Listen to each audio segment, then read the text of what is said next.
Chapter 2. Then, after 14 years, I went up again to Jerusalem with Barnabas, taking along Titus also. Now I went up there because of a revelation, and laid out to them the gospel that I preach among the Gentiles, but in private to the influential people, lest somehow I was running, or had run in vain. But not even Titus, who was with me, although he was a Greek, was compelled to be circumcised. Now this was because of the false brothers secretly brought in, who slipped in to spy out our freedom that we have in Christ Jesus, in order that they might enslave us, to whom not even for an hour did we yield in subjection, in order that the truth of the gospel might remain continually with you. But from those who were influential, whatever they were, it makes no difference to me. God does not show partiality. For those who were influential added nothing to me. But these, when they saw that I had been entrusted with the gospel to the uncircumcision, just as Peter to the circumcision, for the one who was at work through Peter for his apostleship to the circumcision, was at work also through me for the Gentiles. And when James and Cephas and John, those thought to be pillars, acknowledged the grace given to me, they gave to me and Barnabas the right hand of fellowship, in order that we should go to the Gentiles, and they to the circumcision.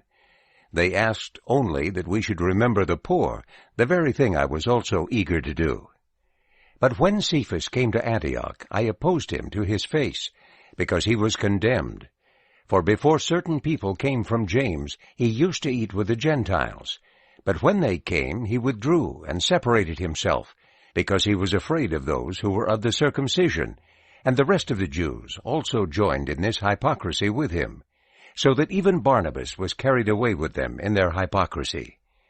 But when I saw that they were not being straightforward with the truth of the gospel, I said to Cephas in the presence of them all, If you, although you are a Jew, live like a Gentile and not like a Jew, how can you try to compel the Gentiles to live like Jews? We are Jews by nature, and not sinners from among the Gentiles. But knowing that a person is not justified by the works of the law, if not by faith in Jesus Christ, and we have believed in Christ Jesus, so that we may be justified by faith in Christ, and not by the works of the law. Because by the works of the law no human being will be justified.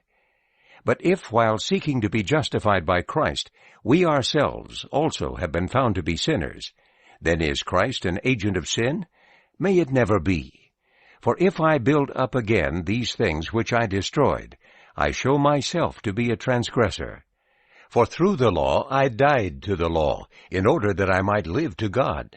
I have been crucified with Christ, and I no longer live, but Christ lives in me.